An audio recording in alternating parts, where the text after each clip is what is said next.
They fired me on a Tuesday. By Friday, they'd lost $14 million in contracts. By the end of the month, they'd lost the company. My name's Nathan Sullivan. I'm 52 years old. Here's what happened. "We need hungrier talent who can meet higher targets," Jason said, sliding the termination papers across his polished desk. I looked at the papers, but didn't touch them. 7 years of building a client portfolio that accounted for roughly 40% of the company's revenue. No shortcuts, just long days, constant travel to factory floors, and relationships built on trust and technical know-how. I smiled, thanked him for the opportunity, and walked out without argument. Jason Bardwell had arrived 8 months ago as our new VP of Sales. Howard Nielsen, our CEO, brought him in to reinvigorate the team. Jason wore expensive suits, spoke in tired motivational phrases, and had never once joined me on a plant tour. 3 weeks after starting, he'd implemented a new commission structure that slashed my earnings by 20%, despite my numbers being consistently strong. The signs had been there. My desk got moved to a corner during renovations. My name disappeared from meeting invites. Last week, I'd noticed IT servicing my computer while I was at lunch. Small things, not worth mentioning, but enough to know something was coming. I packed 7 years into a single cardboard box. Family photos, a coffee mug Andy had given me after his football championship, a folder of client contact information I'd kept separate from the company database. Just habit, really. "Need help with that?" asked Pat Hensley from accounting. She looked genuinely confused. "Are you changing offices?" "Something like that," I replied. On the elevator ride down, I stood next to Howard Nielsen. He nodded without really seeing me, too focused on his phone. He had no idea what Jason had just done, or what it would mean for quarterly projections. But he would soon enough. Walking to my truck, I didn't feel anger, just clarity, like waking up from a long, comfortable dream to find the house was never really yours. I drove home in silence, no calls, no radio, just thinking about tomorrow. My phone buzzed as I pulled into my driveway. Cal Porter, my biggest client. The annual contract renewal was next week. He'd texted about dinner reservations for when he'd be in town. He didn't know yet. Nobody did. I set the phone on the kitchen counter without answering and looked out the window. 7 years of client relationships, all built on my word and my reliability. Jason didn't just fire an employee today. He'd cut the only line connecting Midwest Industrial to millions in revenue. And he had no idea. I joined Midwest Industrial back when it was still called Cincinnati Manufacturing Services, before the rebranding and the fancy downtown office. Howard hired me himself, straight from a competitor where I'd been hitting targets but getting passed over for promotion. "I want someone who knows this market," he'd said. "Someone clients trust." For 5 years, he was right to trust me. I built our client base from regional shops to national accounts, extended contracts from 1-year terms to 3 and 5, brought in Porter Steelworks when they left our biggest competitor, added Kozlowski Industries when nobody thought we had a chance, secured Midwest Machining Group after 6 months of technical discussions about precision tolerances and production efficiency. My wife Claire used to joke that I was married to my clients. "Thursday night dinner with the Porters again?" she'd ask, already knowing the answer. The kids grew used to me missing ball games and recitals. Dad's working became their normal. I promised it would be worth it someday. 3 promotions, 2 office expansions, and 1 recession later, Midwest Industrial had grown from a $4 million operation to a $45 million enterprise. My accounts were responsible for about $18 million of that. Not that anyone had calculated the exact percentage until Jason arrived. The first red flag appeared during a quarterly review meeting 3 months after Jason took over sales. "Your client acquisition rate has flatlined," he said, pointing to a chart showing I'd only added 2 new accounts that quarter. "Because I'm focused on expanding existing relationships," I explained. "The Porter contract just doubled. The future is in new business," Jason insisted. "Farmers maintain, hunters kill. We need killers, Nathan." A week later, Pat was reassigned. The following month, my travel requests required additional approval. My expense reports came back with questions. Small things. Death by 1,000 cuts. I started hearing whispers about fresh talent being interviewed. Young MBAs with aggressive pitches and no industry experience. Jason called them disruptors. Last month, he hired Alicia Winters, 29, from a consulting firm. During her first week, she was assigned to join me on a call with Cal Porter. No explanation, no proper introduction, just showing her the ropes. Cal noticed. After the call, he texted me, "Who's the kid? They replacing you with her?" I laughed it off, just expanding the team. But driving home that night, I felt something shift in my gut, the kind of certainty that comes from years of reading boardrooms and client faces.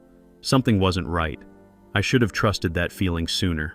I placed my cardboard box on the kitchen counter and poured myself 2 fingers of bourbon. The house was empty. Claire was in Florida for the week, helping her father with some health issues. Probably for the best. I needed the quiet. I pulled out my personal phone and scrolled through my contacts. 7 years of relationships, over 200 clients, vendors, and industry connections, people who trusted me to handle their business, people who'd signed with Midwest Industrial because of me, not our corporate marketing or flashy downtown office. My work phone, now sitting disabled in the box, contained only the official correspondence. The dinner invitations, the golf outings, the personal cell numbers of CEOs and decision makers, those were all here on my personal device. Information I'd accumulated by being someone people wanted to work with. I sipped my drink and felt a strange calm settle over me. No panic, no desperation about mortgage payments or health insurance, just a clear understanding of what had happened and what would happen next. The bourbon burned going down. 7 years of 60-hour weeks, of missed family dinners and Andy's football games. 7 years of building something I thought was mine, only to discover it wasn't. I opened my laptop and pulled up my employment contract. The non-compete clause was there, but limited in scope. 1 year, and only applicable if I left voluntarily. Being terminated changed everything. There was no legal barrier to taking my clients elsewhere. My phone buzzed. Cal again. Dinner reservation confirmed for Thursday. Looking forward to discussing the renewal. I stared at the message for a long time. Cal Porter represented $2.3 million in annual business for Midwest Industrial. His company, Porter Steel Works, had been with me for 6 years. Before that, 3 years at my previous firm. Almost a decade of trust, built on the fact that I understood steel production, and he knew I'd been a Navy engineer before I ever touched sales. And he wasn't alone. Kozlowski Industries, Midwest Machining Group, Apex Fabrication. Together they accounted for another $8 million. All of them had contract renewals coming up in the next 30 days. All of them dealt exclusively through me. I set my glass down and made a decision. I wouldn't call anyone tonight, wouldn't send angry emails or make threats. I'd sleep on it, wake up clear-headed, and then make exactly 3 phone calls. Not to vent or complain, just to inform my closest clients that I was no longer with Midwest Industrial, effective immediately. The rest would happen on its own. I took out the family photos from my box. Andy's high school football championship. Madison's college graduation. The trip to Yellowstone we almost canceled because of a client emergency. I'd missed too much already. Tomorrow I'd start making different choices. I finished my bourbon and went upstairs to sleep. For the first time in years, I didn't set an alarm. No early flights, no quarterly projections to review before dawn, just the calm certainty that Jason Bardwell had made a catastrophic mistake, and I didn't need to do anything but step aside and let it unfold. I made my 3 calls the next morning, no dramatics, just facts. Cal, I'm no longer with Midwest Industrial as of yesterday. Wanted you to hear it from me directly. His response was immediate. What happened? Who's handling our account now? Jason Bardwell will probably reach out. Or maybe Alicia Winters. A long pause. The kid from the meeting? She doesn't know our business. That's all I can tell you. The rest is your decision. Similar conversations with Lawrence Kozlowski and Philip Garrison. No suggestions, no recruitment pitch, just information. Delivered with the same reliability they'd come to expect from me. By noon, my personal phone was buzzing constantly. Other clients had heard. The industry was small that way. At 2 p.m., Howard Nielsen called. I let it go to voicemail. Nathan, this is Howard. We need to talk about your transition. Several clients are expressing concerns. Please call me back immediately. I didn't. Instead, I drove downtown to meet with Benjamin Hartford, an attorney who specialized in employment law. I'd helped his daughter secure financing for her bakery 3 years ago. He owed me a favor. They can't stop you from working, Benjamin confirmed after reviewing my termination papers. But they'll try to scare your clients from following you. Prepare for that. By 4 p.m., Midwest Industrial's legal department had emailed a reminder about confidentiality obligations. By 5 p.m., Jason had texted, Let's discuss your exit package. There might be room for consulting work. Too late. My phone buzzed again at 5:30 p.m. Cal, just got off a call with your CEO and that VP who fired you. They promised continuity. Said Alicia would handle everything personally. Then they offered a 10% discount on renewal. What did you tell them? I asked. That I'd think about it. I said nothing. Cal continued. Nathan, I've been doing business with you for 9 years. You fixed our production line at 2 a.m. when our own engineer couldn't figure it out. You understand steel. That girl doesn't know a CNC machine from a coffee maker. He paused. I've sent notice terminating our contract. Change in relationship management. Kozlowski and Garrison did the same. Still, I said nothing. Where are you landing? Because wherever it is, that's where our business is going. That night, 3 more companies from my portfolio sent termination notices to Midwest Industrial. By Friday morning, the total was 8, representing $14 million in contracts. Howard called an emergency board meeting. I know because Pat texted me. Complete chaos here. Jason trying to blame you for client tampering. CEO asking why nobody saw this coming. My phone rang again, a number I didn't recognize. Nathan Sullivan? I answered. Walter Lindsay here. Grantley Industrial Partners. I knew the name. Smaller firm, better reputation. I hear you're available, Walter continued, and several of our mutual friends speak highly of you. I'm listening. Senior Vice President position, $250,000 signing bonus, full autonomy to manage your own accounts, and a seat on our executive committee. When would you want me to start? How's tomorrow sound? I accepted on the spot, not out of urgency or desperation, but because it was exactly what I wanted. Respect, autonomy, and recognition of the value I brought. That afternoon, Jason texted again. Board approved a retention package, full salary for 6 months plus stock options. Just help us transition your accounts. I didn't respond. There was nothing to say. They'd had 7 years to value what I built. Now they were scrambling to put a price on it, after the fact. Too little, far too late. 1 week into my new role at Grantley Industrial, Pat called me from a personal number. You need to know what happened, she said. It wasn't just Jason wanting his own people. I sat in my new office, larger than the one at Midwest Industrial, and listened as 7 years of history reshuffled into a clearer picture. They were planning to sell the firm, Pat explained. Veritas Capital made an offer 2 months ago, but with conditions. They wanted to bring in their own account managers for the major clients, integrate them with their existing portfolio companies. It all made sense now. Jason hadn't been hired to grow sales. He was there to make me irrelevant before the Veritas deal closed. My termination wasn't about performance. It was preparation for acquisition. How do you know this? I asked. I'm still assigned to the executive suite. I see the documents, hear the conversations. Yesterday they pulled the offer. Veritas won't buy without the client base you built. After we hung up, I sat still for a long time. 7 years of loyalty, and they'd been willing to detach me from my clients like removing a middleman. Not because I failed, because I succeeded too well. The relationships were too strong, too personal. They needed me gone before clients could be repackaged as corporate assets. I opened my laptop and checked my email. More former clients had reached out. The industry was humming with the news. Nathan Sullivan had moved to Grantley, and clients were following. Midwest Industrial's stock had dropped 12% in the first week. My phone buzzed with a text from Howard. Can we meet? Just you and me. No lawyers. I didn't respond immediately. The betrayal hit me hard. Not just fired, sold out. I picked up the phone and called Cal Porter. I need to ask you something, I said. Did Midwest Industrial try to introduce you to anyone from Veritas Capital in the last few months? A pause. How did you know? They brought in some guy, Thomas Ashford, during our quarterly review. Said he was a strategic advisor looking at our industry. Asked a lot of questions about our future needs. Confirmation. They'd been parading Veritas representatives in front of my clients, laying groundwork for transition. All while I was still employed, still trusting I was building something that mattered. More calls revealed the same pattern. Behind my back, meetings scheduled, information gathered, relationships probed for weaknesses.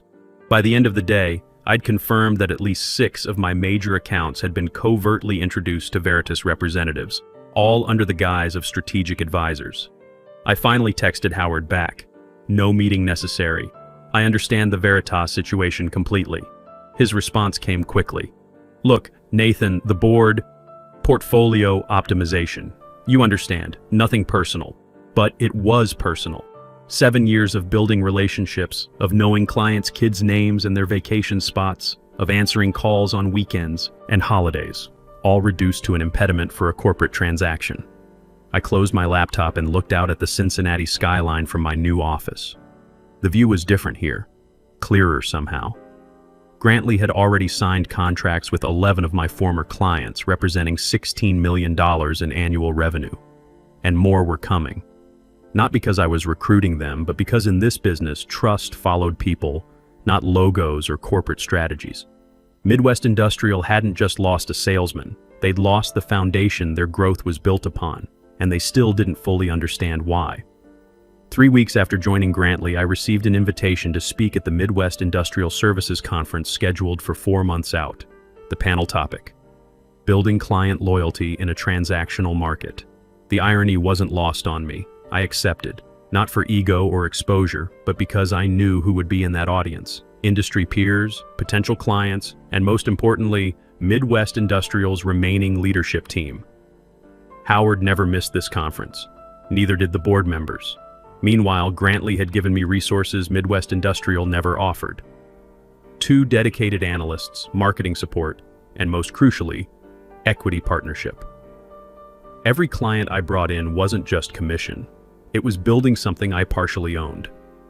Walter Lindsay had been running Grantley as a $30 million firm for years. Steady, profitable, but looking for the right catalyst to scale. My arrival changed everything. I spent a month preparing for the conference. Not with flashy slides or rehearsed anecdotes, but with data. Working nights with my analysts, I compiled performance metrics for every client who had followed me from Midwest Industrial to Grantley. The results were undeniable. Average service response time reduced by 53%. Implementation costs down 30%. Client satisfaction scores up 22 points. I wasn't going to explain the lesson. I'd let the numbers speak. 5 months after my termination, I stood backstage at the conference hotel ballroom. I spotted Howard immediately, huddled with 2 board members near the coffee station. His face tightened when he saw me. I nodded politely and moved on. The panel discussion began with standard questions about market trends and technological disruption. When my turn came, I spoke plainly. In an age where everything is automated, nobody keeps their word anymore. That's what sets you apart, I said. Companies often mistake client relationships for company assets. They aren't. They're trust agreements between individuals that need constant reinforcement. I presented my data without mentioning Midwest Industrial by name, just case studies of clients who had switched firms and seen immediate improvements. My Navy CO taught me something, I continued. People follow leaders who bleed with them, not suits who count from offices. I spent 7 years on factory floors, fixing production lines at 2 a.m., understanding the technical challenges my clients faced. That's not something you can replace with an MBA and a motivational speech. A few people in the audience shifted uncomfortably. I didn't need to name names. During the Q&A, a young analyst I didn't recognize asked the question everyone was thinking. Isn't your recent move from Midwest Industrial to Grantley, along with several major clients, exactly the scenario companies fear when they consider how much autonomy to give relationship managers? The room went silent. I could feel Howard's eyes boring into me from across the room. That's a fair question, I replied. But consider the alternative. Midwest Industrial lost those clients not because I took them, but because they failed to understand what those clients actually valued. No one followed me out of personal loyalty alone. They followed because their needs were consistently better met through my approach to service, an approach my former employer decided was no longer aligned with their direction. I paused, making brief eye contact with Howard. Every company has the right to change direction, and every client has the right to decide if that new direction serves their interests. The market is brutally efficient that way. After the panel, 3 more former Midwest Industrial clients approached me. By the end of the conference, Grantley had signed letters of intent with 5 new accounts, representing another $3.8 million in annual revenue. That evening, I checked the financial news. Midwest Industrial had announced a restructuring. Jason Bardwell was pursuing other opportunities. The Veritas acquisition was officially dead. Their stock had fallen another 8% after the conference, total of 20% since my departure. I closed my laptop. The market had spoken. 6 months after my termination, I stood in Grantley's largest conference room, surrounded by my team and the company's leadership. On the screen behind me, a single slide displayed our quarterly results. Grantley Industrial Partners, $30 million to $52 million in 6 months. My portfolio alone accounted for $20 million of the new revenue. The firm had nearly doubled. Walter Lindsay raised a glass. To the best acquisition we've ever made, and we didn't even have to buy a company to get it. Polite laughter rippled through the room. I smiled but didn't join in. This wasn't about celebration. It was about validation. My phone buzzed with a news alert. Midwest Industrial announces CEO transition. Howard Nielsen steps down amid continued revenue challenges. I slipped the phone back into my pocket without showing anyone. Later that afternoon, I received an email from Alicia Winters, the young woman Jason had tried to position as my replacement. I've been let go along with most of the sales team. Any chance Grantley is hiring? I forwarded it to HR with a note. Worth interviewing. Not her fault what happened. As I was leaving the office, my assistant handed me an envelope that had been couriered over. Inside was a handwritten note from Howard. Nielsen, you were right. I put the transaction above the relationship. Cost the company everything. If you're ever willing to have coffee, I'd appreciate the chance to apologize in person. I folded the note and placed it in my jacket pocket. Maybe someday. Not yet. That evening, driving home, I passed Midwest Industrial's building. The sign was being removed from the facade. The local business journal had reported they were downsizing to a smaller office in the suburbs. I didn't slow down, didn't take a photo, just drove on, eyes forward, toward the life I was building on my own terms. Cal Porter called me that night. Heard about Howard stepping down, he said. You feel any satisfaction? Not really, I replied. I'm too busy building something better. That's why we followed you, Nathan. You don't look back, you look forward. After we hung up, I sat on my back porch with a bourbon. Claire had returned from Florida the day before. She came out and sat next to me. You're different, she said, lighter somehow. I got my life back, I replied. Took getting fired to realize I'd lost it. She squeezed my hand. Andy's got a game on Friday. Think you'll make it? Wouldn't miss it. 18 months after Jason had slid those termination papers across his desk, I signed the final documents making me Chief Operating Officer and full partner at Grantley Industrial Partners. The firm had grown from $30 million to $60 million since my arrival. 100% growth in a year and a half. My client portfolio now represented $28 million in annual revenue. I closed the folder and looked out my office window at the Cincinnati skyline. The same buildings, the same city, but everything else had changed. Claire entered with 2 cups of coffee. Signed and official? I nodded. Signed and official. She sat across from me, studying my face. You don't look as happy as I expected. Just thinking, I said, about what I'm building here, about doing it right this time. That morning, I'd approved hiring 3 new account managers, all with the same profit-sharing structure I'd negotiated for myself. No one would build something here only to have it taken away. That was my first act as partner. My phone buzzed. Cal Porter. Heard about the partnership. Congratulations. Knew you'd land on your feet. Thanks to clients like you, I replied. No, he corrected. Thanks to you being who you are. We just followed the value. After we hung up, I thought about that. Value. For 7 years at Midwest Industrial, I'd created it but never owned it. They treated what I built like company property, something that could be transferred or sold without my involvement. They learned the hard way that some things can't be transferred. I pulled up my email and saw a message from Pat Hensley. She'd left Midwest Industrial 2 months after the chaos began. Now she was working at a consulting firm doing well. Saw the news about your partnership, she wrote. Couldn't happen to a better person. By the way, Midwest Industrial is in final negotiations to sell what's left to a private equity firm for $8 million. Down from the $50 million Veritas was offering. Thought you'd want to know. $8 million. They'd lost $37 million in revenue and another $42 million in valuation, all because they tried to treat people like assets on a spreadsheet.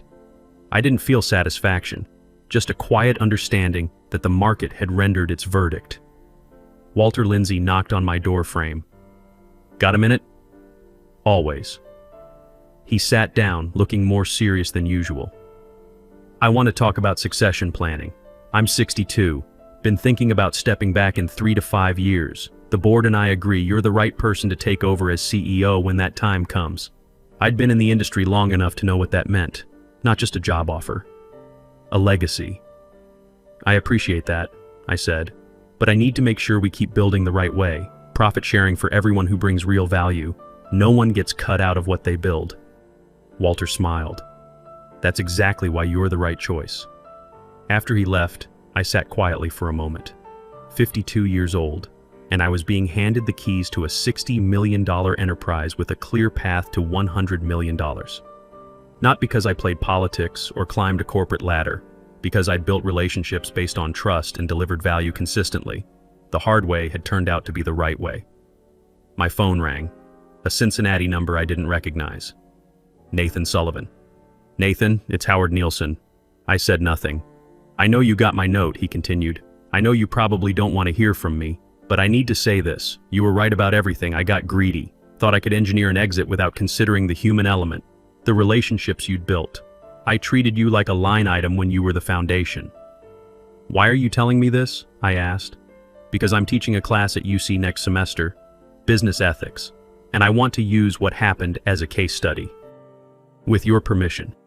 About what happens when you prioritize transactions over relationships. I leaned back in my chair. What would you tell them? That I had a guy who generated $18 million in revenue through genuine relationships built over 7 years. Instead of recognizing his value and building around him, I tried to systematize what he did. Replace him with processes and younger, cheaper labor. I didn't just lose an employee, I lost the trust that held the entire client base together. He paused. The Veritas deal fell apart because I didn't understand that clients weren't buying from Midwest Industrial. They were buying from Nathan Sullivan. When you left, there was nothing left to acquire. You have my permission, I said. Maybe someone else can learn from it. Thank you. And Nathan, for what it's worth, I'm sorry. I know. After we hung up, I looked at my calendar. Andy's performance was tonight at 7 p.m. I blocked off 5 p.m. to 10 p.m. No meetings, no calls, no exceptions. Claire had been right. I was lighter now. Not because of the success or the money or the partnership. Because I'd remembered what actually mattered. I picked up my phone and called Andy. Hey Dad, he answered. Just wanted to let you know I'll be there tonight. Front row. A pause. You okay? You never call just to confirm. I'm good, really good. Just wanted you to know I'll be there.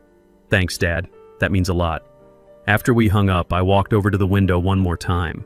The Cincinnati skyline stretched out before me. Somewhere out there, Midwest Industrial was packing up their downtown office, preparing to move to cheaper space in the suburbs.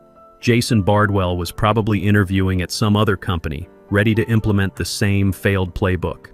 Howard Nielsen was retired, teaching others about mistakes that cost him everything. And I was here, running a $60 million firm with a clear path to CEO, surrounded by people who understood that business was still, at its core, about relationships between human beings. My phone buzzed one last time, a text from Walter. Board meeting next week, bringing on 2 more partners using your profit-sharing model. This is the future of the firm. Thank you for showing us the way. I pocketed my phone and grabbed my keys. 5 p.m. Time to head home, have dinner with Claire, and make it to Andy's performance with time to spare. As I walked through the office, I passed the new account managers I'd hired. Young, hungry, talented. But I'd made sure they understood from day one. Relationships first, transactions second. Build trust, deliver value, share the rewards. No one here would ever feel like I felt that Tuesday morning 18 months ago, holding a cardboard box and wondering if 7 years of loyalty meant anything. I stopped at the elevator and looked back at the office. The Grantley name on the wall. My name now attached to it as COO and partner. But more than that, my values embedded in how we did business. The elevator doors opened. I stepped in and pressed the button for the ground floor. Some losses clear the way for better victories. Some fires burn away what needs to go. As I drove home that evening, I passed a billboard for Midwest Industrial's liquidation sale. Office furniture and equipment. Everything must go. I kept driving, eyes forward, toward the life I'd built on my own terms, toward a front row seat at my son's performance, toward a future where the work I did actually belonged to me. They'd fired me on a Tuesday, thinking they could replace relationships with systems and younger blood. The market had shown them exactly how wrong they were, and I'd shown myself that sometimes the best thing that can happen is being forced to rebuild. Because the second time around, you know exactly what foundation to lay. I pulled into my driveway at 5:45 p.m. Claire was waiting by the door, car keys in hand. "Ready?" she asked. "Ready," I said.